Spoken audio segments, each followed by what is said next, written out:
Once upon a time, in a kingdom far away, lived a king and a queen who wished for a child more than anything in the world. After many long years of waiting, their dream finally came true. The queen gave birth to a baby girl, so beautiful that the entire kingdom rejoiced with them. To celebrate this wonderful blessing, the king and queen threw a magnificent feast. They invited all the important people from across the land, and most importantly, they invited the fairies of the kingdom to bestow their magical gifts upon the newborn princess. One by one, the fairies approached the cradle. The first fairy gifted the princess unparalleled beauty. The next gifted her a heart full of kindness. Another gave her the gift of graceful movement, and yet another, a voice as sweet as a songbird. The celebration was filled with joy and laughter. But just as the final fairy was about to step forward to give her blessing, a sudden, chilling wind swept through the grand hall. The heavy doors burst open with a crash, and a dark, cloaked figure stood in the doorway. It was the evil fairy, her face twisted with fury because she had been the only one not invited to the feast. She pointed a long, bony finger at the baby princess and shrieked, her voice echoing off the stone walls. "You snubbed me, and for that you will pay a terrible price. I, too, have a gift for your daughter. On her 16th birthday, she will prick her finger on the spindle of a spinning wheel, and she will not just fall asleep. She will fall into a sleep so deep it mirrors death itself." With a wicked laugh, she vanished in a puff of foul-smelling smoke, leaving a stunned silence behind her. The king and queen were devastated, holding each other as tears streamed down their faces. But then, a soft light began to glow. The last good fairy, the one who hadn't yet given her gift, stepped forward. Her voice was calm and reassuring. "I cannot completely undo this powerful curse," she said gently, "but I can change it. The princess will not die from the spindle's prick. Instead, she will fall into a profound slumber that will last for 100 years. She will not age. She will not suffer. She will simply wait in a peaceful sleep until she is awakened by true love's first kiss." Though they were still frightened, the king and queen found a sliver of hope in the good fairy's words. To protect his beloved daughter, the king immediately issued a royal decree. Every single spinning wheel in the entire kingdom was to be found and destroyed. The royal guards scoured every home, from the richest manor to the humblest cottage, and gathered all the spinning wheels into a giant pile in the castle courtyard. They set it ablaze, watching until every last spindle had turned to ash. The king hoped that by eliminating the source of the curse, he could save his daughter from her terrible fate. Years flew by. The princess, named Aurora, grew up sheltered within the castle walls, unaware of the dark prophecy that hung over her. She blossomed into a young woman of incredible beauty, kindness, and grace, just as the fairies had blessed her to be. She was the light of her parents' lives and the joy of the entire kingdom. Finally, the fateful day arrived. Princess Aurora's 16th birthday. The castle was abuzz with preparations for a grand celebration. Feeling a bit restless and curious, Aurora decided to explore the parts of the castle she had never seen before. She wandered down long corridors and up winding staircases, her sense of adventure growing with every step.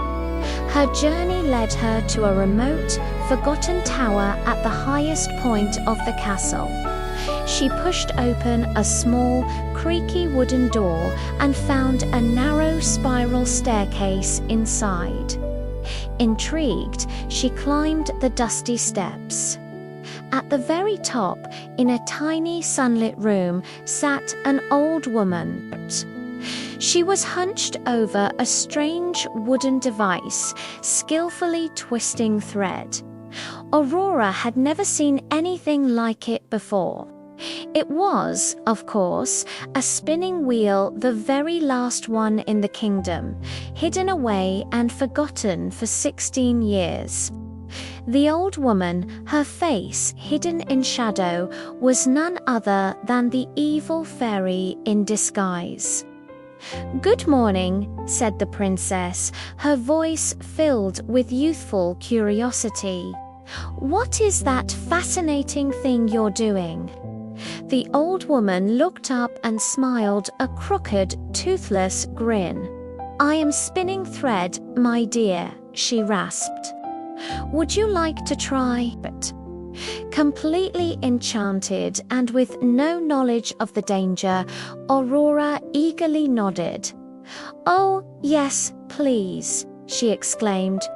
She sat down and reached for the spindle, the sharp point that guided the thread, but the moment her finger brushed against it, a sharp pain shot through her hand. A single drop of blood welled up, and her eyes grew heavy. The curse had been fulfilled. Princess Aurora fell to the floor, not in death, but in a deep, unbreakable sleep. At that exact same instant, a wave of powerful enchantment washed over the entire castle. The king and queen, who were in the throne room discussing the party, slumped onto their thrones, fast asleep. The cooks in the kitchen dropped their spoons. The guards at their posts leaned against the walls, and the ladies in waiting in their chambers all fell into a sudden slumber. Even the horses in the stables, the dogs by the hearth, and the little birds on the rooftops fell silent, frozen in time. As the castle slept, another part of the spell took hold. Outside the walls, a dense, impenetrable forest of thorns and briars began to grow at an astonishing rate. It grew thicker and taller, its thorny branches intertwining to form a formidable barrier. Within hours, the magnificent castle was completely hidden from view, lost to the world, wrapped in a thorny embrace. It became a place of legend, a whispered tale of a sleeping princess in a lost castle. 100 years passed. The world outside changed, but inside the thorny walls, time stood still. The story of the Sleeping Beauty became a favorite fairy tale told to children by their grandparents. Most believed it was just a myth, but the legend endured. One day, a young, brave prince from a neighboring kingdom was out hunting when he heard the story from an old man. Unlike the others, the prince felt a strange pull, a sense of destiny. He was captivated by the tale of the beautiful, sleeping princess and became determined to see if the legend was true. He vowed to find the lost castle and break the spell. He rode his horse for days, following ancient maps and asking for directions, until he finally came to the edge of a vast, dark forest of thorns. It looked exactly as the legends described, passable and menacing. But the prince was not deterred. He drew his sword and prepared to hack his way through. However, as he approached, a miracle occurred. Because the 100 years of the curse were now over, the very moment the prince stepped toward the forest, the sharp, menacing thorns miraculously transformed. They softened, sprouted green leaves, and burst into bloom with beautiful, fragrant roses. The tangled branches gracefully unwound, creating a clear, welcoming path that led directly to the hidden castle gates. The prince walked in amazement through the flowered path. He pushed open the grand doors and entered a world of eerie silence. He saw guards asleep at their posts, courtiers frozen mid-conversation, and a king and queen asleep on their thrones. Everything was covered in a thick layer of dust, perfectly preserved. Guided by an unseen force, he made his way through the silent halls, up the winding staircase, and into the tower room. And there she was, lying on a simple bed, surrounded by a soft, ethereal glow, was Princess Aurora. She was even more beautiful than the legends had described. For 100 years, she had slept peacefully, untouched by time. The prince felt his heart swell with a powerful emotion. He knew, with absolute certainty, that this was the moment he had been destined for. He knelt beside her bed, leaned down, and gently pressed his lips to hers. At the touch of his kiss, the spell shattered instantly. Princess Aurora's eyelids fluttered open, and she awoke with a soft gasp, her eyes meeting the prince's. At that very same moment, life returned to the rest of the castle. The king and queen awoke on their thrones. The cooks in the kitchen picked up where they left off. The birds on the roof began to sing again. Laughter and conversation filled the air as if only a second had passed. The entire kingdom erupted in celebration when they realized the curse was finally broken. The prince and princess had fallen in love at first sight.